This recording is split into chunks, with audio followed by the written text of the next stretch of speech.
29년 동안 당연하게 여겨왔던 모든 것이 한순간에 무너졌습니다. 현대자동차가 한국 기업이라고요?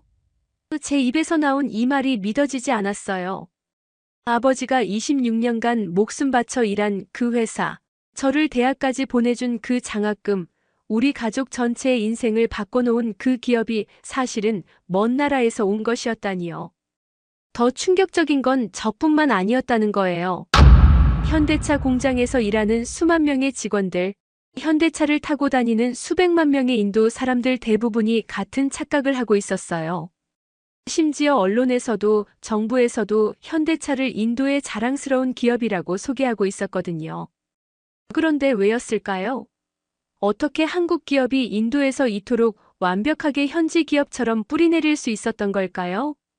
그리고 그 진실을 알게 된 한 청년이 한국 땅을 밟는 순간 왜 눈물을 터뜨렸을까요? 현대는 인도에 공장을 세운 것이 아니라 삶을 심었습니다. 현대차 본사 앞에서 무릎을 꿇고 감사 인사를 올린 그 청년의 이야기 속에 숨겨진 놀라운 진실, 지금 공개됩니다. 잠깐 영상 시작 전 구독과 좋아요는 제작에 큰 힘이 됩니다. 댓글로 어디에서 듣고 계신지 서로 공유해주세요. 안녕하세요. 저는 인도 타밀나두주 첸나이에서 자동차 부품 검사 업무를 하고 있는 아룬 파텔입니다. 29살인 제가 오늘 이런 자리에서 이야기를 시작하게 된 것은 정말 운명 같은 일이었다고 생각해요. 한국과 인도, 이 두 나라 사이의 깊은 인연을 저 자신이 직접 몸으로 체험하게 될 줄은 상상도 못했거든요. 어릴 적부터 저희 집 차고에는 늘 같은 로고가 붙은 차가 있었습니다. 현대라는 글자가 선명하게 새겨진 그 엠블럼을 보며 자란 제게 현대자동차는 단순한 브랜드가 아니었어요. 그것은 우리 가족의 생계를 책임지는 고마운 존재였고 동시에 제 꿈과 희망을 키워준 든든한 버팀목이었습니다. 아버지께서 26년간 현대차 첸나이 공장에서 엔지니어로 일하셨거든요. 매일 새벽 5시에 일어나서 공장으로 출근하시는 아버지의 뒷모습을 보며 저는 성장했죠. 제가 태어나고 자란 첸나이라는 도시 자체가 현대와 함께 발전해왔다고 해도 과언이 아닙니다. 1998년 현대차가 이곳에 공장을 세우기 전까지만 해도 우리 동네는 그저 평범한 시골 마을이었어요. 하지만 현대가 들어오면서 모든 것이 달라졌습니다.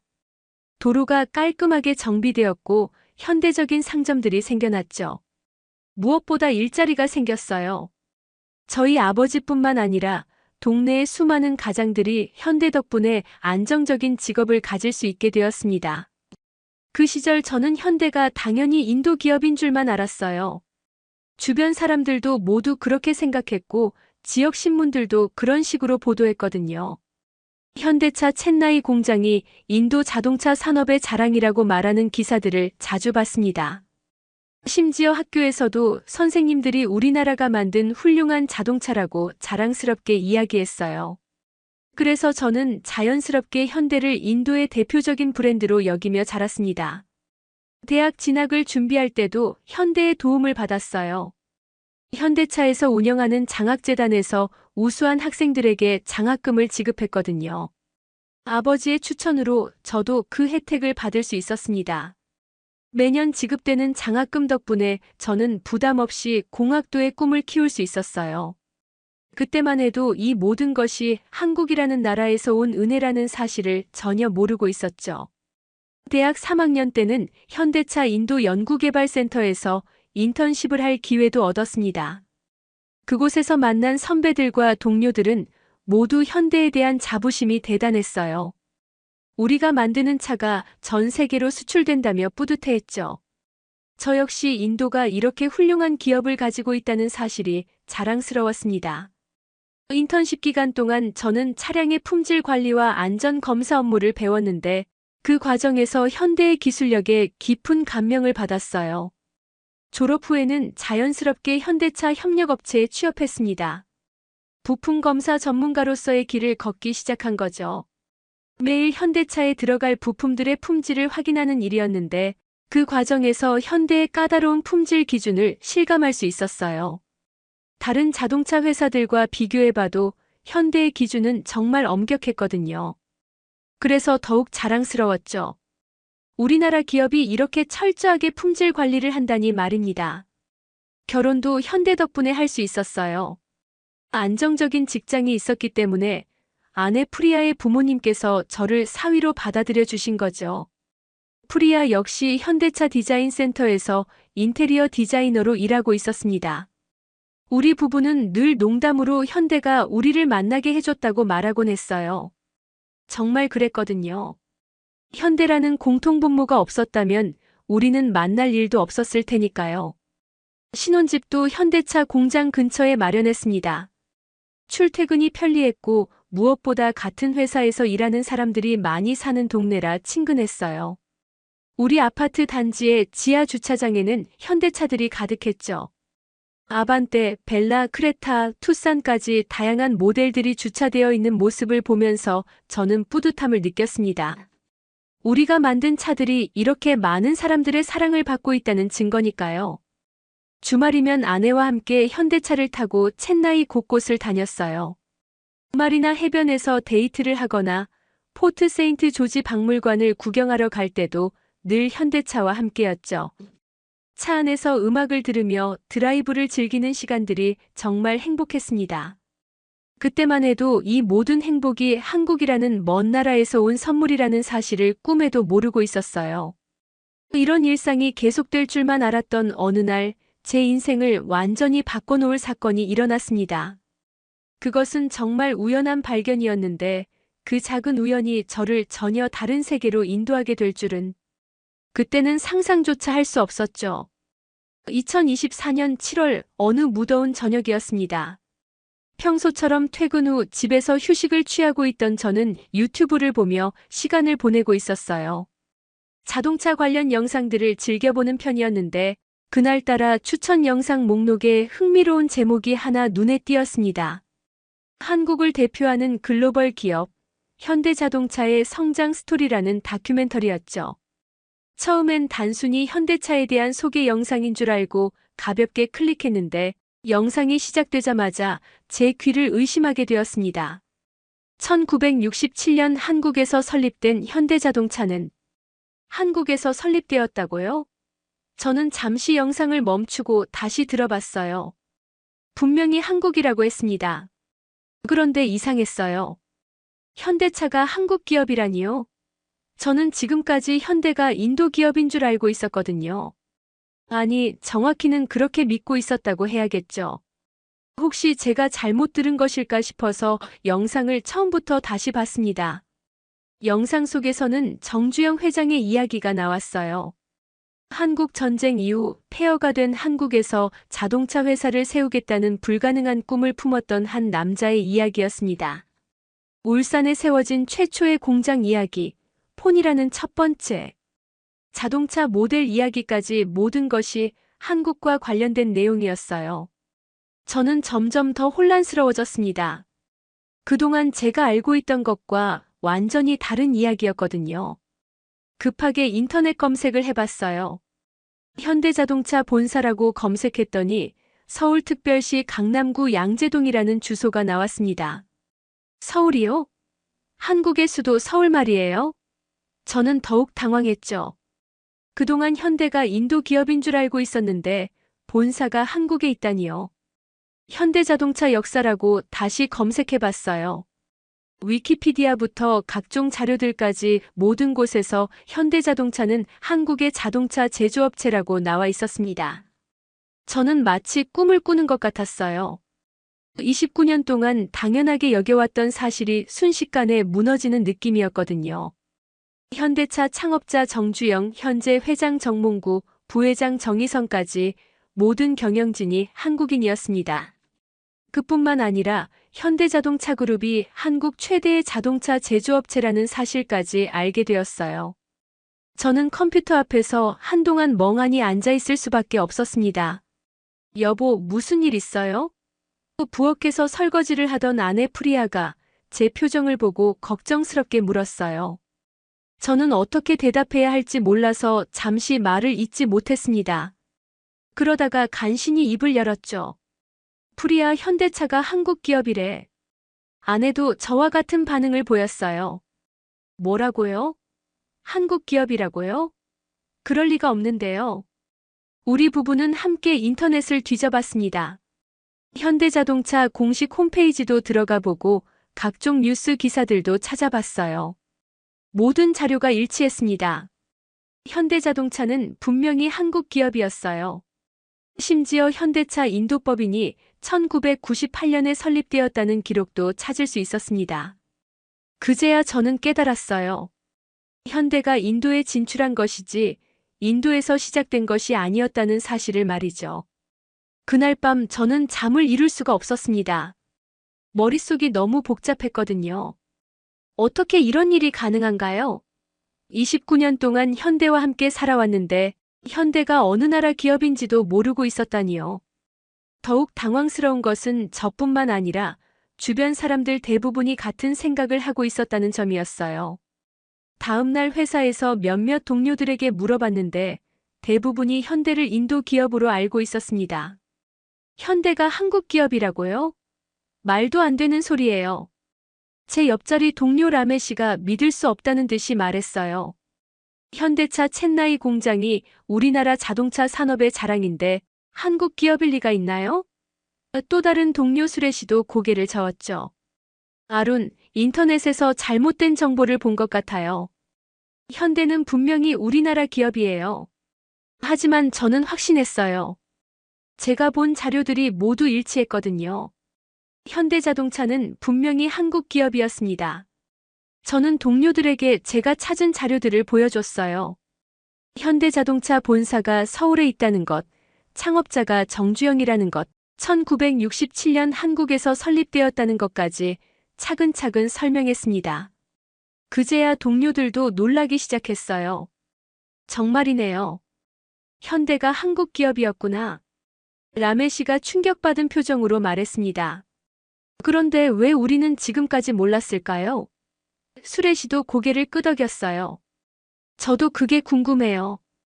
이렇게 오랫동안 현대와 함께 일해왔는데 어떻게 이런 기본적인 사실을 모를 수 있었죠? 그날 점심시간에는 사무실 전체가 이 화제로 떠들썩했습니다. 모두들 현대가 한국 기업이라는 사실에 놀라워했어요. 특히 현대차에서 오랫동안 일해온 선배들일수록 더 큰 충격을 받는 것 같았습니다. 20년 넘게 현대차와 함께해온 라지 선배는 이렇게 말했어요. 내가 지금까지 한국 기업에서 일하고 있었다는 말이야? 정말 믿을 수 없어. 저는 점점 더 큰 혼란에 빠졌습니다. 단순히 현대의 국적을 몰랐다는 것을 넘어서 제 정체성 자체가 흔들리는 느낌이었어요. 그동안 인도의 자랑스러운 기업에서 일한다고 생각했는데 사실은 외국 기업의 직원이었다니요. 물론 한국이 나쁘다는 것은 아니었지만 진실을 알지 못했다는 사실 자체가 충격적이었습니다. 그날 저녁 집으로 돌아가는 길에 저는 계속 생각했어요. 왜 우리는 현대가 한국 기업이라는 사실을 몰랐을까요? 언론에서도 그런 식으로 보도한 적이 없었고 학교에서도 그렇게 배운 적이 없었어요. 심지어 현대차 공장에서 일하는 사람들조차 대부분 모르고 있었으니까요. 이것은 단순한 무지가 아니라 뭔가 구조적인 문제가 있는 것 같았습니다. 집에 도착해서 아버지께 여쭤봤어요. 아버지, 현대차가 한국 기업이라는 거 알고 계셨나요? 아버지는 잠시 망설이시더니 고개를 끄덕이셨습니다. 알고 있었단다. 저는 깜짝 놀랐어요. 그럼 왜 지금까지 말씀 안 해주셨어요? 아버지는 조용한 목소리로 대답하셨죠. 중요한 것은 어느 나라 기업인가가 아니라 우리를 어떻게 대해주는가야. 현대는 우리 가족을 잘 돌봐줬어. 아버지의 말씀은 제 마음을 더욱 복잡하게 만들었습니다. 현대는 우리 가족을 잘 돌봐줬어. 맞는 말씀이었어요. 하지만 동시에 저는 뭔가 속은 기분이 들었거든요. 26년 동안 현대차에서 일하시면서도 그 사실을 저희에게 알려주지 않으셨다니요. 아버지께서는 제 표정을 보시고는 더 자세히 설명해 주셨습니다. 아루나, 처음에는 나도 몰랐단다. 입사할 때만 해도 현대가 어느 나라 기업인지 별로 신경 쓰지 않았어. 일자리가 생겼다는 것만으로도 고마웠거든. 아버지는 찻잔을 들고 천천히 말씀을 이어가셨어요. 몇 년 후에야 알게 됐지. 한국에서 온 임원들과 일하면서 말이야. 하지만 그때도 별로 중요하게 생각하지 않았어. 그들이 우리를 외국인 취급하지도 않았고 오히려 가족처럼 대해줬거든. 저는 아버지의 말씀을 듣고 더욱 혼란스러워졌습니다. 가족처럼 대해줬다고요? 그렇다면 왜 우리는 그들이 누구인지도 제대로 모르고 있었던 걸까요? 아버지, 그럼 다른 직원들도 다 알고 있었나요? 제가 물었더니 아버지는 고개를 저으셨어요. 아니야. 대부분 모르고 있어. 굳이 알려고 하지도 않고 말이야. 매일 일하는 것만으로도 바쁘니까. 그날 밤 저는 인터넷을 통해 더 많은 정보를 찾아봤습니다. 현대차의 인도 진출 역사부터 시작해서 첸나이 공장의 설립 과정까지 자세히 살펴봤어요. 놀라운 사실들을 많이 발견할 수 있었습니다. 현대차가 인도에 진출할 당시만 해도 많은 사람들이 회의적이었다고 하더군요.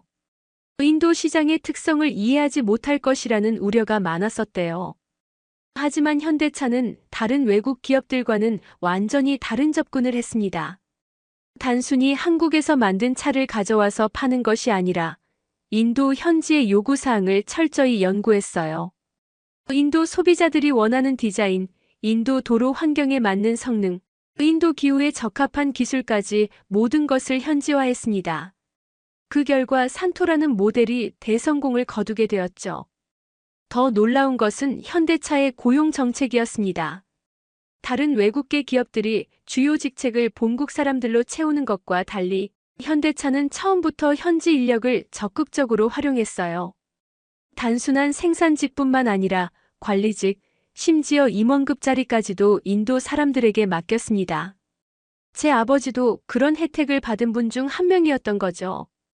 제가 받았던 장학금도 마찬가지였습니다. 현대차는 직원 자녀들의 교육을 위해 매년 엄청난 금액을 지원했어요. 단순히 돈만 주는 것이 아니라 진로 상담부터 취업 지원까지 종합적인 프로그램을 운영했습니다.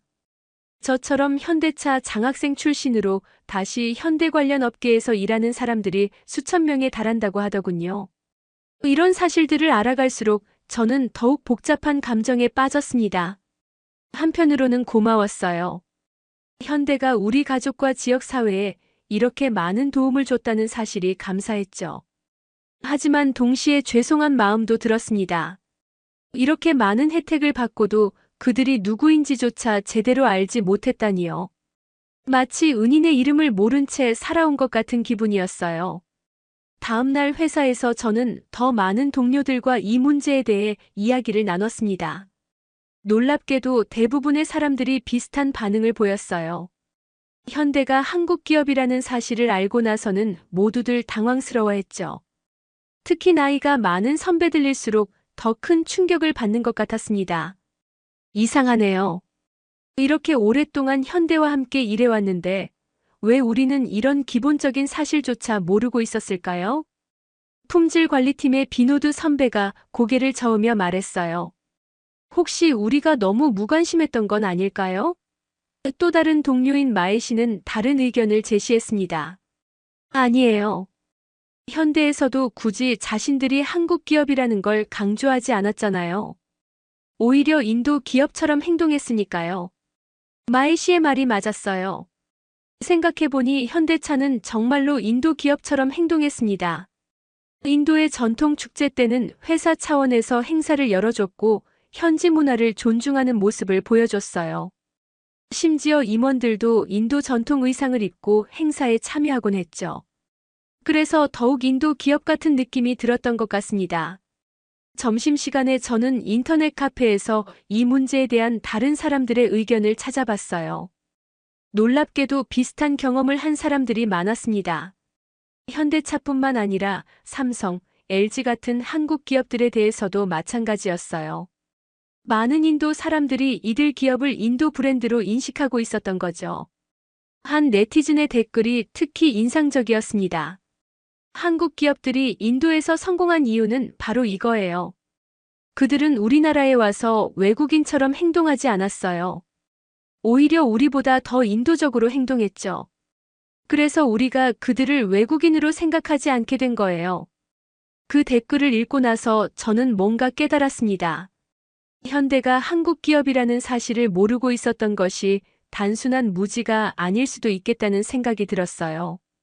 오히려 현대가 인도 사회에 완벽하게 동화되었다는 증거일 수도 있겠더군요.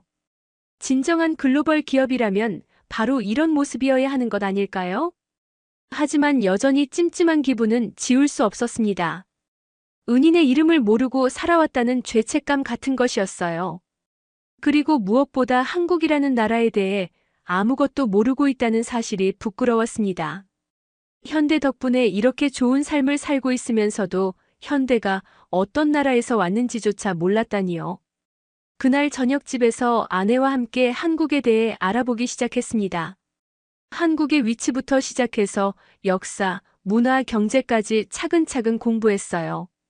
놀라운 사실들을 많이 발견할 수 있었습니다.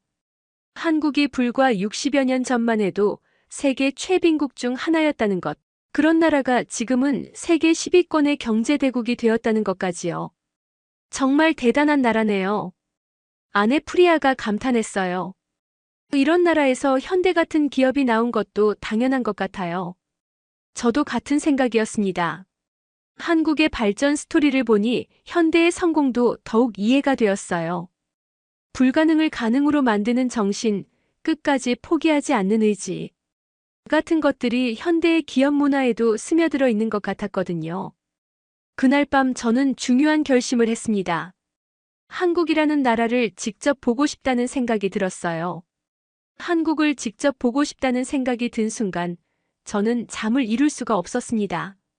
머릿속에서 온갖 상상이 펼쳐졌거든요. 현대자동차의 본사는 어떤 모습일까? 한국 사람들은 어떻게 살고 있을까? 그리고 무엇보다 현대를 만든 그 나라는 과연 어떤 곳일까 하는 궁금증이 꼬리에 꼬리를 물고 이어졌어요. 하지만 동시에 현실적인 문제들도 떠올랐습니다. 한국까지 가는 비행기 표는 얼마나 할까? 언어는 어떻게 소통할까? 그리고 과연 제가 그곳에서 무엇을 할 수 있을까 하는 걱정들 말이죠. 다음 날 아침 출근길에도 계속 그런 생각들이 머릿속을 맴돌았습니다. 평소처럼 현대차 부품들을 검사하면서도 마음 한편으로는 이 부품들이 한국에서 설계되었을지도 모른다는 생각이 들었어요. 제가 매일 만지고 검사하는 이 작은 부품 하나하나가 한국과 인도를 연결하는 다리 역할을 하고 있었던 거죠. 그런 생각을 하니 똑같은 업무도 전혀 다르게 느껴졌습니다. 점심시간에 저는 인터넷으로 한국 여행에 대해 알아보기 시작했어요. 인도에서 한국까지 가는 항공료는 왕복으로 대략 5만 루피 정도였습니다. 제 한 달 월급과 비슷한 금액이었어요. 결코 적은 돈이 아니었죠. 하지만 더 큰 문제는 휴가였습니다. 한국까지 다녀오려면 최소한 일주일은 필요할 텐데 그 정도 긴 휴가를 낼 수 있을까 하는 걱정이 들었어요. 저녁에 집에서 아내와 이 문제에 대해 진지하게 이야기를 나눴습니다. 여보, 저 정말 한국에 가보고 싶어요. 프리아는 처음에는 깜짝 놀라는 표정을 지었어요. 갑자기 웬 한국이에요? 저는 제 마음을 솔직하게 털어놨습니다. 현대 덕분에 우리가 이렇게 살 수 있게 되었잖아요. 그런데 현대가 어떤 나라에서 왔는지도 모르고 살았다는 게 너무 부끄러워요. 은인을 모르고 산 기분이라고 할까요? 아내도 제 마음을 이해해 주었습니다. 저도 비슷한 생각을 했어요. 우리가 현대 디자인 센터에서 일하면서도 정작 현대의 뿌리는 모르고 있었으니까요. 그리고는 현실적인 조언을 해줬어요. 하지만 여행비가 만만치 않아요. 그리고 회사에서 휴가도 내야 하고요. 신중하게 계획을 세워야 할 것 같아요. 그날부터 저는 본격적으로 한국 여행 계획을 세우기 시작했습니다. 우선 돈부터 모아야 했어요.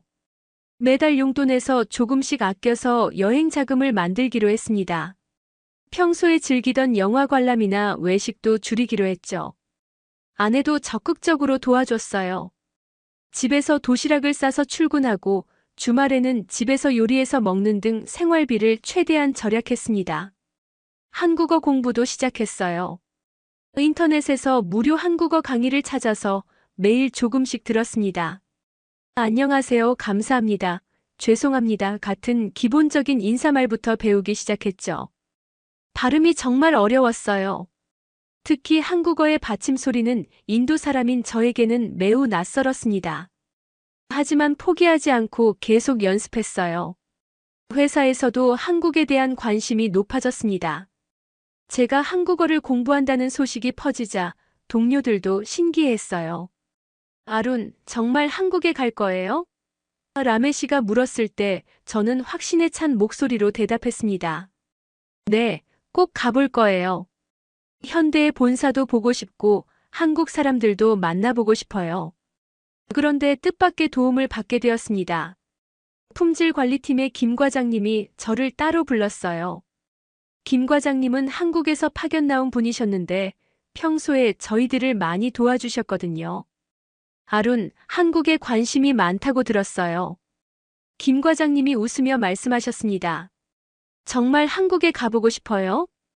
저는 고개를 끄덕였어요. 네, 과장님. 현대 덕분에 제가 이렇게 살 수 있게 되었는데 정작 현대가 어떤 나라에서 왔는지도 몰랐어요. 부끄러웠거든요. 김 과장님은 잠시 생각하시더니 말씀하셨습니다. 그럼 제가 한국 본사에 연락해 볼게요.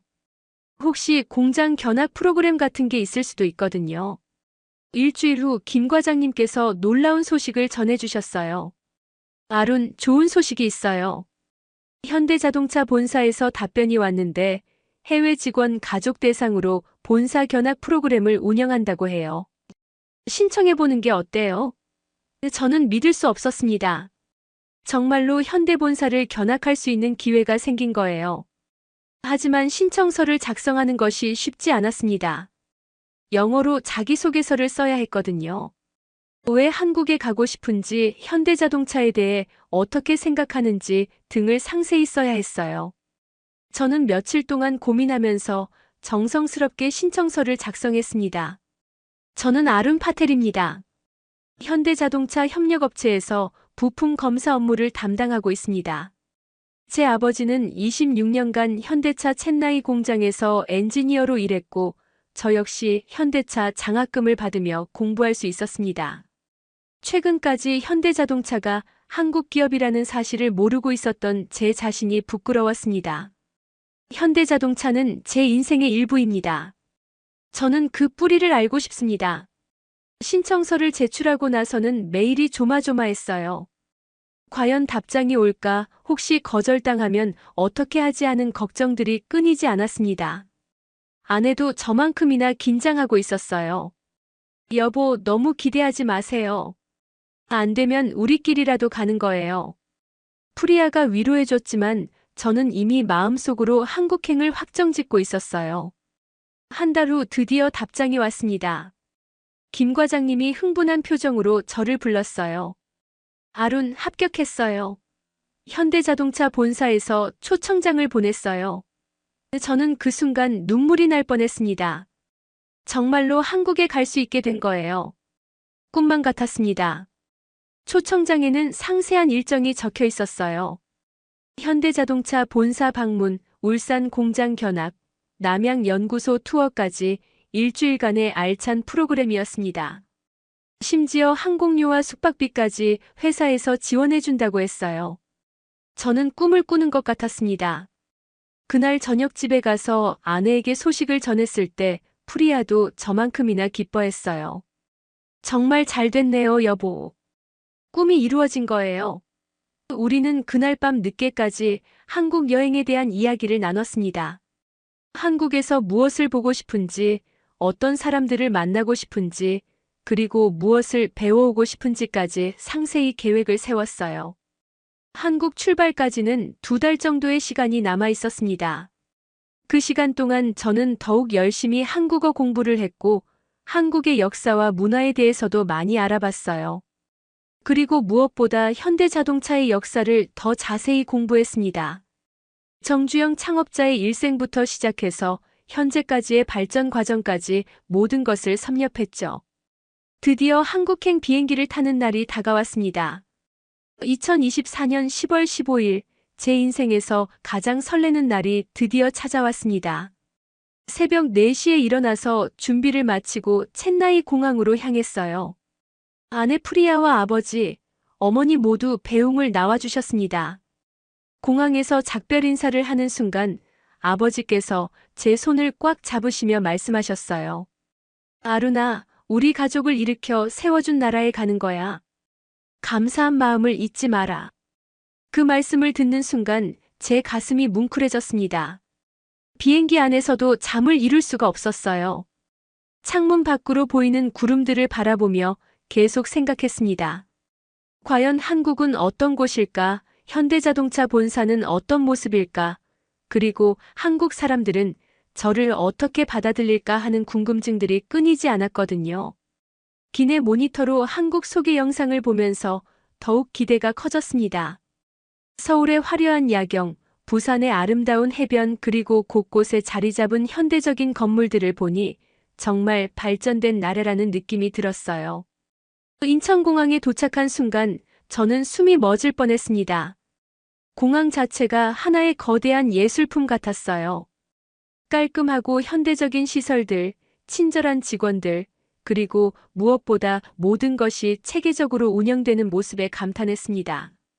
입국 심사를 받을 때 심사관이 제 초청장을 보고는 미소를 지으며 말했어요. 현대자동차에서 오셨군요. 환영합니다. 그 한마디에 저는 이미 한국이 좋아지기 시작했습니다. 공항에서 나오자마자 현대자동차 직원분이 저를 맞이해 주었어요. 김민수라고 소개해 주신 그분은 유창한 영어로 저에게 인사했습니다. 아룬 씨, 멀리서 와주셔서 감사합니다. 일주일 동안 좋은 추억 만들어 드리겠습니다. 김민수 씨의 따뜻한 인사에 저는 긴장이 많이 풀렸어요. 공항에서 호텔까지 가는 길에 그분이 서울의 명소들을 하나씩 설명해 주셨는데 정말 자세하고 친절했습니다. 호텔에 도착해서 잠시 휴식을 취한 후 첫 번째 일정이 시작되었습니다. 바로 현대자동차 본사 방문이었어요. 강남구 양재동에 위치한 본사 건물을 처음 본 순간 저는 말문이 막혔습니다. 웅장하면서도 세련된 건물의 외관, 그리고 정문에 크게 새겨진 현대자동차 로고를 보는 순간 가슴이 뛰기 시작했어요.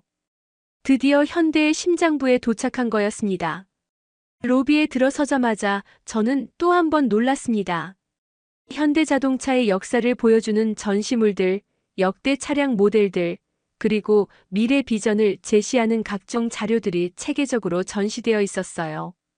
특히 창업자 정주영 회장의 사진과 그분의 명언들을 보면서 깊은 감동을 받았습니다. 해보지도 않고 안 된다고 하지 마라. 그 말씀이 마음 깊이 와 닿았어요. 현대자동차 홍보팀 이상호 과장님이 직접 나와서 저를 맞아주셨습니다. 아룬 씨, 인도에서 이렇게 먼 길을 와주셨다니 정말 고맙습니다. 저희도 인도 직원 가족분이 본사를 방문하신 것은 처음이에요. 이 과장님의 말씀을 듣고 저는 더욱 감사한 마음이 들었습니다. 제가 특별한 대우를 받고 있다는 느낌이었거든요. 본사 투어가 시작되었습니다. 먼저 현대자동차의 역사관을 관람했어요. 1967년 창립 당시의 작은 사무실부터 시작해서 현재의 글로벌 기업이 되기까지의 과정이 상세히 전시되어 있었습니다. 특히 인상 깊었던 것은 현대차의 해외 진출 과정이었어요. 1998년 인도 진출 당시의 자료들을 보면서 저는 가슴이 뭉클해졌습니다. 당시 현대차가 얼마나 신중하게 인도 시장을 연구했는지, 그리고 현지 적응을 위해 얼마나 많은 노력을 했는지 알 수 있었어요. 인도는 현대자동차에게 매우 중요한 시장입니다. 이 과장님이 설명해 주셨어요. 단순히 차를 파는 것이 아니라 현지 문화를 존중하고 현지 사회와 함께 성장하려고 노력했어요. 그래서 지금까지 성공할 수 있었던 것 같습니다. 그 말씀을 듣고 저는 고개를 끄덕였어요. 정말 그랬습니다. 현대차는 인도에서 외국 기업이 아닌 현지 기업처럼 행동했거든요. 다음으로 방문한 곳은 디자인 센터였습니다. 수많은 디자이너들이 미래의 자동차를 설계하고 있는 모습을 보니 정말 신기했어요. 특히 인도 전용 모델을 개발하는 팀을 만나볼 수 있어서 더욱 뜻깊었습니다. 한 디자이너가 저에게 설명해 줬어요. 인도 고객들의 취향과 필요를 반영해서 차를 만들고 있어요. 단순히 한국에서 만든 차를 가져가는 것이 아니라 인도만을 위한 특별한 차를 만드는 거죠. 그때 저는 깨달았습니다. 현대자동차가 인도에서 성공한 이유가 바로 여기에 있었던 거예요. 현지의 요구를 진심으로 이해하고 그에 맞는 제품을 만들려는 노력 말이죠. 이것이 바로 진정한 글로벌 기업의 자세라는 생각이 들었습니다. 점심시간에는 현대자동차 임원진과 함께 식사하는 시간이 마련되었습니다. 해외사업본부 박철민 상무님이 직접 나와주셨어요. 아룬 씨, 아버님께서 현대차에서 오랫동안 일하셨다고 들었어요. 정말 고맙습니다. 박 상무님의 첫마디에 저는 감격했습니다. 멀리 한국까지 온 저를 이렇게 따뜻하게 맞아주시다니요. 식사 중에 박 상무님께서 흥미로운 이야기를 들려주셨어요. 사실 저희도 인도에서 현대차가 현지 브랜드로 인식된다는 얘기를 들었어요. 처음에는 당황스러웠죠. 하지만 생각해보니 그게 오히려 우리가 원하던 결과였어요. 현지에 완전히 뿌리 내렸다는 증거니까요. 그 말씀을 듣고 저는 무릎을 쳤습니다. 정말 그랬어요. 현대가 인도 기업처럼 느껴진다는 것은 나쁜 일이 아니라 오히려 성공의 증거였던 거죠. 오후에는 연구개발센터를 방문했습니다. 첨단 기술들이 집약된 그곳에서 저는 한국의 기술력에 다시 한번 놀랐어요. 전기차 개발팀, 자율주행 연구팀, 친환경 기술팀까지 미래를 준비하는 다양한 팀들이 있었습니다. 한 연구원이 저에게 말했습니다. 우리가 개발하는 기술들이 인도에서도 활용될 거예요. 전 세계가 함께 발전하는 것이 우리의 목표거든요. 그날 저녁 호텔로 돌아와서 하루를 되돌아보니 감회가 새로웠습니다. 현대자동차 본사에서 만난 모든 분들이 저를 마치 가족처럼 대해주셨어요. 외국에서 온 손님이 아니라 현대자동차 가족의 일원으로 받아들여 주신 거죠. 그리고 무엇보다 현대자동차가 인도를 진심으로 생각하고 있다는 것을 느낄 수 있었습니다. 그날 밤 인도에 있는 아내에게 전화를 걸었어요. 프리야, 정말 대단한 하루였어요.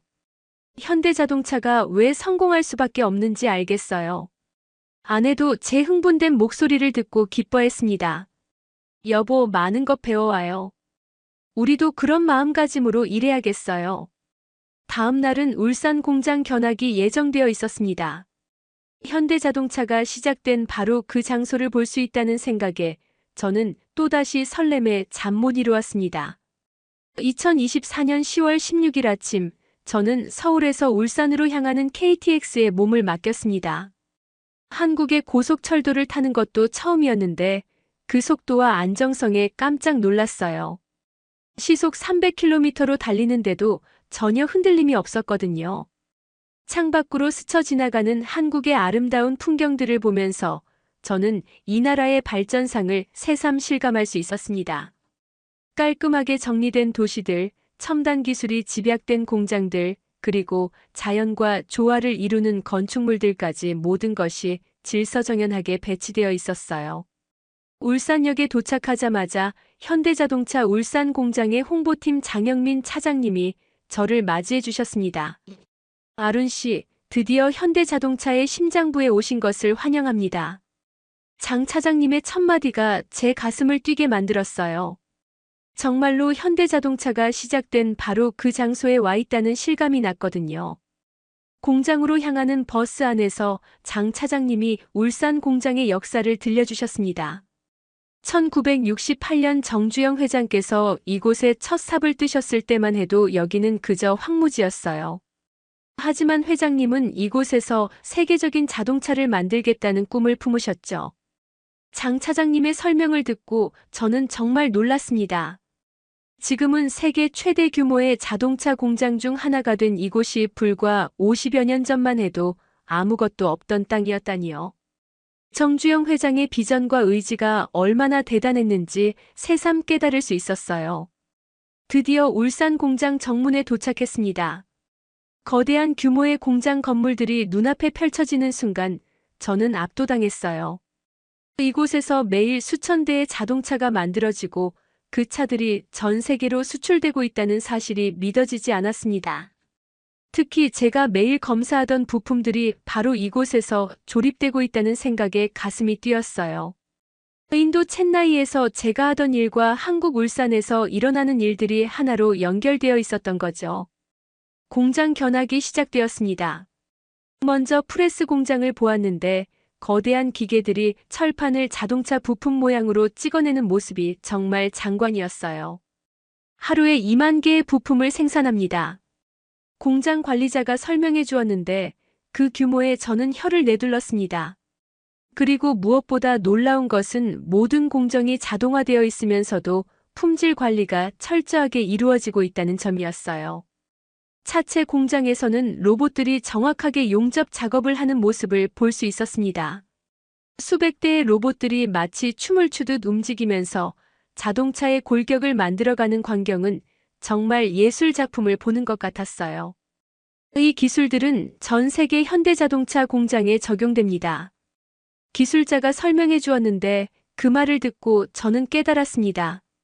인도 첸나이 공장도 이런 첨단 기술로 운영되고 있구나 하는 것을 말이죠. 도장 공장에서는 환경 친화적인 도장 시설을 구경할 수 있었습니다. 유해 물질을 최소화하면서도 완벽한 도장을 할 수 있는 기술에 저는 감탄했어요. 특히 인상 깊었던 것은 도장된 차체의 품질을 검사하는 과정이었습니다.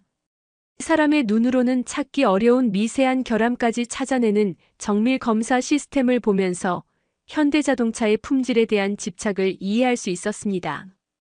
조립 공장은 정말 압권이었습니다. 컨베이어 벨트를 따라 움직이는 차체에 하나씩 부품들이 조립되어 가면서 완전한 자동차가 되어가는 과정을 직접 볼 수 있었거든요. 엔진이 들어가고 내부 부품들이 설치되고 마지막에 바퀴가 장착되면서 한 대의 완성된 자동차가 탄생하는 순간에는 저도 모르게 박수를 쳤습니다. 저기 보이는 차량이 인도로 수출될 예정입니다. 조립라인 관리자가 가리킨 차량은 제가 인도에서 자주 보던 크레타 모델이었어요. 한국에서 만들어진 차가 인도로 가서 인도 사람들의 사랑을 받게 될 것이라는 생각에 가슴이 뭉클해졌습니다. 마치 두 나라를 잇는 다리 역할을 하는 것 같았거든요. 점심시간에는 울산 공장 직원 식당에서 식사를 했습니다. 수천 명의 직원들이 함께 식사하는 대규모 식당이었는데 질서정연하면서도 화기애애한 분위기가 인상적이었어요. 제가 인도에서 온 손님이라는 것을 안 직원들이 하나둘씩 다가와서 인사를 해주었습니다. 인도 음식도 좋아하세요? 첸나이 공장에서는 어떻게 일하세요? 그 같은 관심 어린 질문들을 받으면서 저는 정말 가족 같은 따뜻함을 느꼈어요. 오후에는 품질관리센터를 방문했습니다. 이곳이야말로 제가 가장 관심 있어 하던 곳이었어요. 완성된 차량들이 출고되기 전에 받는 최종 검사 과정을 직접 볼 수 있었거든요. 한 대 한 대 꼼꼼히 검사하는 모습을 보면서 저는 제가 인도에서 하는 일의 소중함을 새삼 깨달았습니다. 부품 하나하나의 품질이 결국 완성된 차량의 안전과 직결되는 거였으니까요. 품질관리팀 이경수 팀장님과 이야기를 나눌 기회도 있었습니다. 아룬 씨가 인도에서 하는 부품 검사 업무가 정말 중요해요. 여기서 아무리 좋은 기술로 조립해도 들어가는 부품의 품질이 나쁘면 소용없거든요. 이 팀장님의 말씀을 듣고 저는 제 일에 대한 자부심이 더욱 커졌습니다. 제가 인도에서 하는 작은 일 하나하나가 한국의 이런 첨단 공장과 연결되어 있었던 거예요.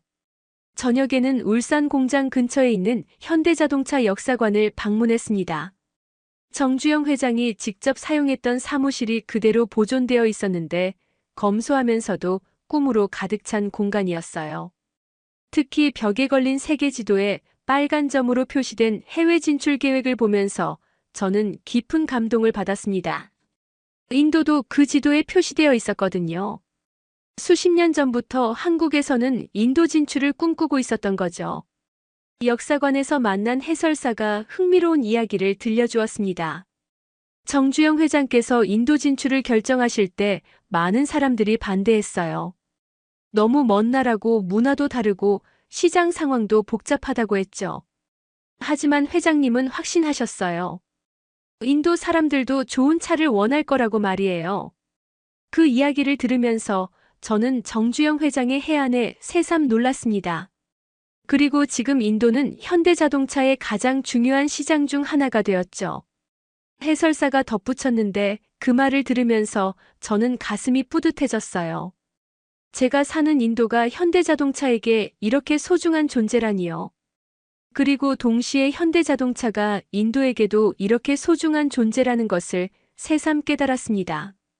그날 밤 호텔에서 하루를 정리하면서 저는 많은 것을 느꼈습니다. 울산 공장에서 본 것들은 단순한 제조 과정이 아니었어요. 그것은 꿈을 현실로 만들어가는 과정이었고, 한 나라에서 시작된 비전이 전 세계로 퍼져나가는 과정이었습니다. 그리고 그 과정에 저와 제 가족, 그리고 수많은 인도 사람들이 함께하고 있었던 거죠. 내일은 남양연구소를 방문할 예정이었습니다. 현대자동차의 미래가 만들어지는 곳을 볼 수 있다는 생각에 저는 또다시 설렘에 잠들 수 없었습니다.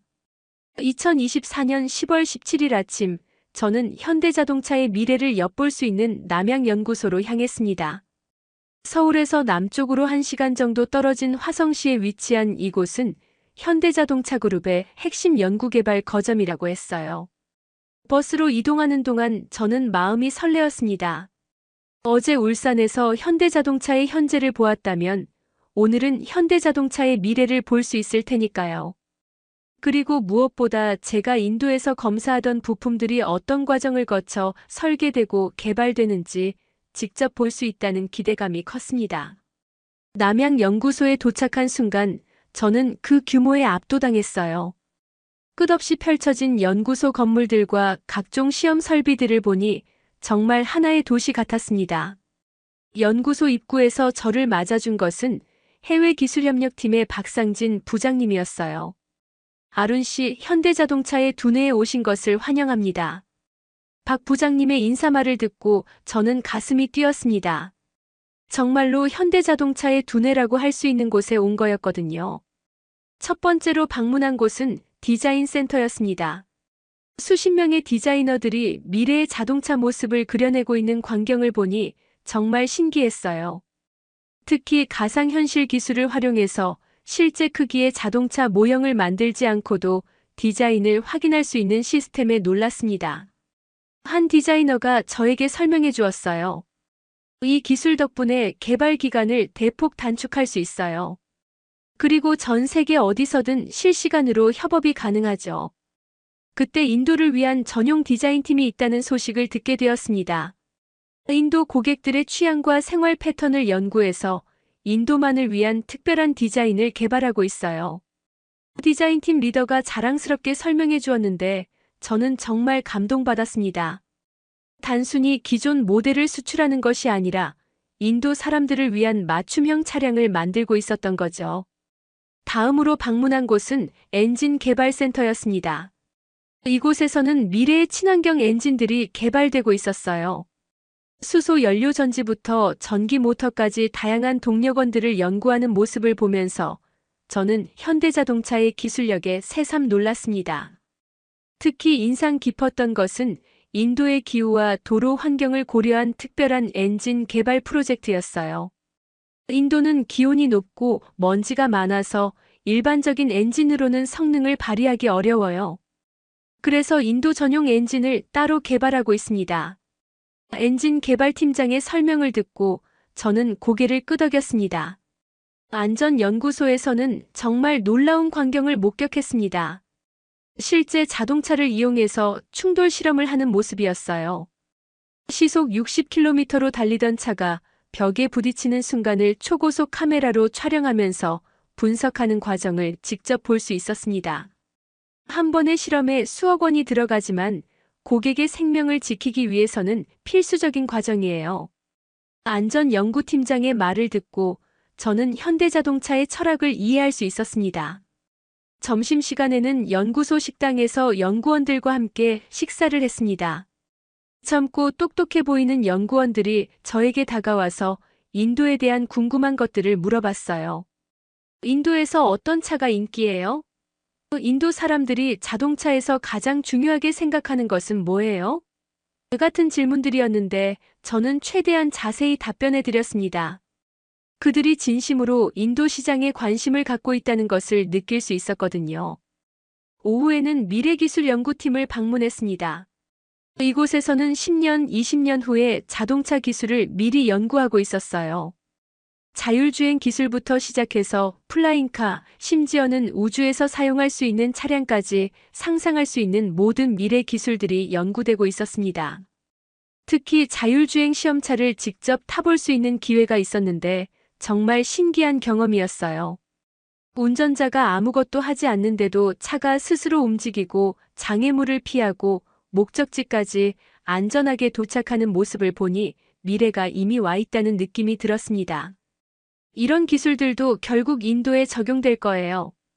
자율주행팀 연구원이 말했는데 그 말을 듣고 저는 가슴이 뛰었습니다. 언젠가는 인도의 복잡한 도로에서도 이런 첨단 기술을 경험할 수 있게 될 것이라는 희망이 생겼거든요.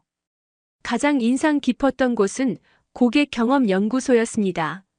이곳에서는 전 세계 고객들이 자동차를 어떻게 사용하는지 연구하고 있었어요. 특히 인도 고객들의 운전 패턴과 생활 습관을 분석하는 팀이 따로 있다는 것을 알고 놀랐습니다. 인도 고객들은 가족 단위로 차를 많이 이용하세요. 그래서 실내 공간을 넓히고 편의 기능을 강화하는 방향으로 개발하고 있어요. 연구원의 설명을 듣고 저는 정말 감탄했습니다. 이렇게 세심하게 인도 고객들을 배려하고 있었구나 하는 것을 말이죠.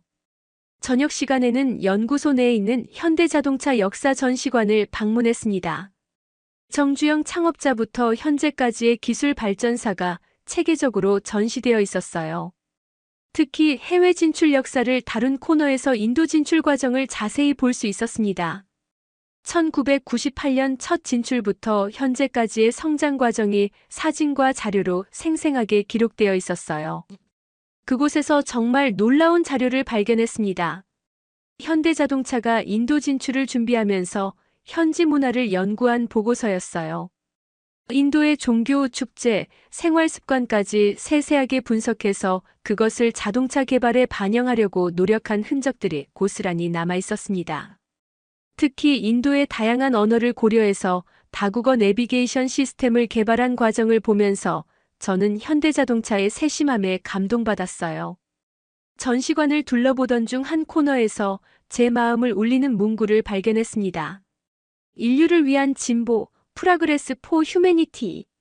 현대자동차의 슬로건이었는데 그 순간 저는 깨달았습니다. 현대자동차가 추구하는 것이 단순한 이익이 아니라 전 인류의 발전이라는 것을 말이죠. 그래서 인도에서도 이렇게 사랑받을 수 있었던 거구나 하는 생각이 들었어요. 남양연구소에서의 마지막 일정은 미래차 시승 체험이었습니다. 아직 양산되지 않은 시제품 전기차를 직접 운전해 볼 수 있는 기회였어요. 조용하고 부드러운 주행감, 그리고 놀라운 가속력에 저는 미래 자동차의 가능성을 실감할 수 있었습니다. 몇 년 후에는 인도에서도 이런 차를 볼 수 있을 거예요. 시승 담당자의 말을 듣고 저는 기대에 찼습니다.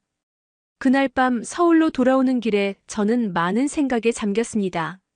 남양연구소에서 본 것들은 단순한 기술 개발이 아니었어요. 그것은 더 나은 세상을 만들려는 노력이었고 전 세계 사람들의 삶을 개선하려는 의지였습니다. 그리고 그 중심에 인도도 있었다는 사실이 저를 감동시켰어요. 호텔에 도착해서 인도에 있는 가족들에게 전화를 걸었습니다. 아버지, 정말 대단한 곳이었어요. 현대자동차가 우리를 위해 이렇게 많은 것을 준비하고 있었어요. 아버지는 저의 흥분된 목소리를 듣고 기뻐하셨습니다. 아루나, 많이 배우고 와라. 그리고 그들의 마음을 잊지 마라. 한국에서의 마지막 날이 다가오고 있었습니다. 내일은 현대자동차 임직원들과의 간담회가 예정되어 있었어요. 이번 여행을 통해 느낀 감동을 어떻게 표현해야 할지 고민하면서 잠에 들었습니다. 2024년 10월 28일 한국에서의 마지막 날이 밝았습니다. 일주일이라는 시간이 이렇게 빨리 지나갈 줄은 몰랐어요. 마치 꿈을 꾸는 것처럼 지나간 시간들을 되돌아보니 정말 많은 것을 보고 느끼고 배웠다는 생각이 들었습니다. 오늘은 현대자동차 임직원들과의 간담회가 예정되어 있었는데 이번 여행을 통해 느낀 감동과 깨달음을 어떻게 전달해야 할지 계속 고민했어요. 아침 일찍 일어나서 준비를 하면서도 마음 한편으로는 아쉬움이 밀려왔습니다. 현대자동차 본사에서 열린 간담회에는 생각보다 많은 분들이 참석해 주셨어요. 해외사업본부, 인도법인, 연구개발본부, 그리고 홍보팀까지 다양한 부서의 임직원들이 모여 있었습니다. 회의실에 들어서는 순간 저는 긴장이 되면서도 감사한 마음이 들었어요. 이렇게 많은 분들이 저 한 사람을 위해 시간을 내주셨다니 말이죠. 해외사업본부 박철민 상무님이 사회를 보며 간담회가 시작되었습니다. 아룬 씨, 일주일 동안 한국에서 어떤 것들을 보고 느끼셨는지 궁금합니다. 솔직한 소감을 들려주세요. 박 상무님의 질문에 저는 잠시 마음을 정리했어요. 그리고는 정말 진심을 담아서 이야기하기 시작했습니다. 먼저 이렇게 소중한 기회를 주신 현대자동차에 깊이 감사드립니다. 일주일 전 인도에서 출발할 때와 지금의 제 마음은 완전히 달라졌어요. 저는 차근차근 제 이야기를 들려드렸습니다. 현대자동차가 한국 기업이라는 사실을 알게 된 충격부터 시작해서 본사 방문에서 느낀 감동, 울산 공장에서 본 놀라운 기술력, 그리고 남양연구소에서 엿본 미래 비전까지 모든 것을 솔직하게 말씀드렸어요. 특히 현대자동차가 인도를 위해 얼마나 많은 노력을 기울이고 있는지 알게 되었다는 점을 강조했습니다. 저는 지금까지 현대자동차를 단순한 자동차 회사라고 생각했어요. 하지만 이번 방문을 통해 알게 되었습니다. 현대자동차는 꿈을 현실로 만드는 회사예요. 그리고 그 꿈 속에 전 세계 사람들의 행복이 포함되어 있다는 것을 깨달았습니다. 제 말을 들으시던 임직원분들의 표정이 진지해지는 것을 볼 수 있었어요. 인도법인 김성호 법인장님이 질문을 하셨습니다. 아룬 씨, 인도에서 현대차가 현지 기업처럼 인식되고 있다는 점에 대해서는 어떻게 생각하세요? 저는 잠시 생각한 후 답변했어요. 처음에는 부끄러웠습니다. 은인을 알아보지 못한 기분이었거든요. 하지만 지금은 그것이 현대자동차의 성공을 보여주는 증거라고 생각해요. 진정한 글로벌 기업이라면 현지에 완전히 뿌리내려야 하는 것 아닐까요? 연구개발본부 이정수 본부장님도 흥미로운 질문을 하셨어요. 남양연구소에서 가장 인상 깊었던 것은 무엇인가요? 저는 주저하지 않고 답변했습니다. 인도를 위한 전용 연구팀이 있다는 것이었어요. 단순히 기존 제품을 수출하는 것이 아니라 인도 사람들의 생활과 문화를 깊이 연구해서 맞춤형 제품을 만들고 있다는 사실에 정말 감동받았습니다. 홍보팀 이상호 과장님이 마지막으로 질문하셨어요. 이번 경험을 인도로 돌아가서 어떻게 활용하실 계획인가요? 이 질문에 대해서는 이미 생각해둔 답변이 있었어요. 저는 이번 경험을 많은 사람들과 나누고 싶어요. 인도 사람들이 현대자동차를 더 깊이 이해할 수 있도록 돕고 싶습니다. 그리고 한국과 인도 사이에 다리 역할을 하고 싶어요. 간담회가 끝나고 점심 식사 자리가 마련되었습니다. 보다 편안한 분위기에서 더 깊이 있는 대화를 나눌 수 있었어요. 여러 임직원분들이 저에게 다가와서 개인적인 이야기들을 들려주셨습니다. 특히 인도 근무 경험이 있는 분들의 이야기가 인상 깊었어요. 인도는 정말 매력적인 나라예요. 다양한 문화와 따뜻한 사람들, 그리고 무한한 가능성이 있는 시장이죠. 한 과장님의 말씀을 들으며 저는 제 나라에 대한 자부심을 새삼 느꼈습니다. 오후에는 특별한 시간이 마련되었습니다. 현대자동차 정의선 부회장님께서 직접 저를 만나주신 거예요. 부회장님 사무실에 들어서는 순간 저는 너무 긴장해서 말이 나오지 않았습니다. 하지만 부회장님께서 먼저 따뜻하게 인사해 주시면서 긴장이 많이 풀렸어요. 아룬 씨, 멀리 인도에서 와주셔서 정말 고맙습니다. 인도는 현대자동차에게 매우 소중한 시장이에요. 그곳에서 일하는 분들과 그 가족들도 우리에게는 소중한 가족입니다. 부회장님의 첫마디에 저는 가슴이 뭉클해졌어요. 이렇게 높은 분이 저를 가족이라고 해주시다니 말이죠. 부회장님은 현대자동차의 미래 비전에 대해 말씀해 주셨습니다. 우리는 단순히 차를 만드는 회사가 아니라 사람들의 삶을 변화시키는 회사가 되고 싶어요. 그리고 그 변화는 전 세계 모든 사람들에게 혜택이 되어야 합니다. 그 말씀을 들으며 저는 현대자동차의 철학을 더욱 깊이 이해할 수 있었어요. 인도에서도 우리가 추구하는 가치를 실현하고 싶습니다. 좋은 일자리를 만들고 지역사회에 기여하고 무엇보다 인도 사람들의 삶을 더 풍요롭게 만드는 것이 우리의 목표예요. 부회장님의 말씀을 들으며 저는 현대자동차가 인도에서 성공할 수밖에 없었던 이유를 알 것 같았어요. 진심으로 인도와 인도 사람들을 생각하고 있었거든요. 마지막으로 부회장님께서 저에게 당부의 말씀을 해주셨습니다. 아룬 씨, 한국에서 본 것들을 인도로 돌아가서 많은 사람들과 나누어 주세요. 그리고 현대자동차와 인도 사이의 다리 역할을 해주시면 고맙겠어요. 우리는 앞으로도 인도와 함께 성장하고 싶습니다. 저는 깊이 고개를 숙이며 약속드렸어요. 저녁에는 작별 만찬이 열렸습니다. 일주일 동안 저를 도와주신 모든 분들이 참석해 주셨어요. 김민수 씨, 장영민 차장님, 박상진 부장님까지 한 분 한 분 모두 소중한 인연이었습니다. 만찬 중에 저는 짧은 인사말을 했어요. 일주일 전 인도에서 출발할 때 저는 단순한 호기심으로 한국에 왔습니다. 하지만 지금은 완전히 다른 사람이 되어 돌아가게 됐어요.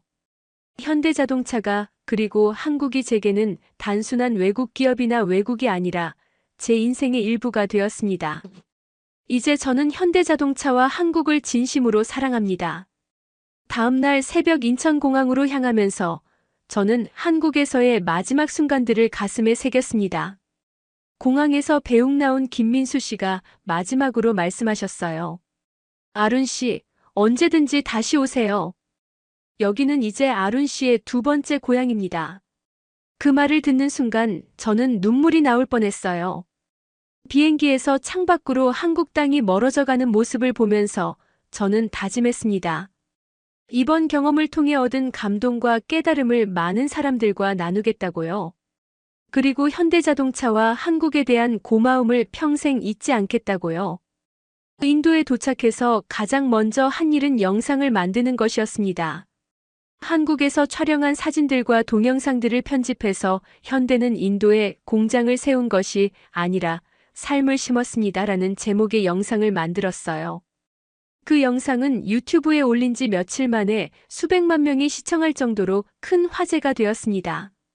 놀랍게도 한국의 방송국에서 제게 인터뷰 요청이 왔어요. 그리고 더욱 놀라운 것은 현대자동차에서 정식으로 제안을 해온 것이었습니다. 현대자동차 인도법인의 한국-인도 문화교류 담당자로 일해보지 않겠느냐는 제안이었어요. 저는 주저하지 않고 그 제안을 받아들였습니다. 지금 저는 현대자동차 인도법인에서 양국 간의 이해 증진을 위한 일을 하고 있습니다. 인도 사람들에게 한국을 알리고 한국 사람들에게 인도를 소개하는 다리 역할을 하고 있어요. 그리고 무엇보다 현대자동차의 진정한 가치를 더 많은 사람들에게 전달하는 일을 하고 있습니다. 이 이야기를 통해 여러분께 말씀드리고 싶은 것은 진정한 동맹이란 함께 사는 것이라는 점입니다. 국경은 다를지라도 마음은 하나가 될 수 있어요. 현대자동차가 한국 기업이라는 사실을 모르는 것이 부끄러운 일은 아닙니다. 중요한 것은 그 기업이 누구를 위해 일하고 있느냐는 것이죠. 현대자동차는 한국에서 시작되었지만 지금은 전 세계 사람들의 꿈과 희망을 함께 만들어가는 글로벌 기업이 되었습니다. 오늘도 수많은 사람들이 현대자동차와 함께 새로운 꿈을 꾸고 있습니다. 그리고 그 꿈의 시작에는 언제나 사람을 생각하는 마음이 있었다는 것을 기억해 주세요. 이것이 바로 우리가 자랑스러워해야 할 진정한 글로벌 협력의 모습입니다. 긴 이야기 끝까지 들어주셔서 감사합니다. 앞으로도 한국과 인도, 그리고 전 세계가 함께 만들어갈 아름다운 미래를 기대해 주세요.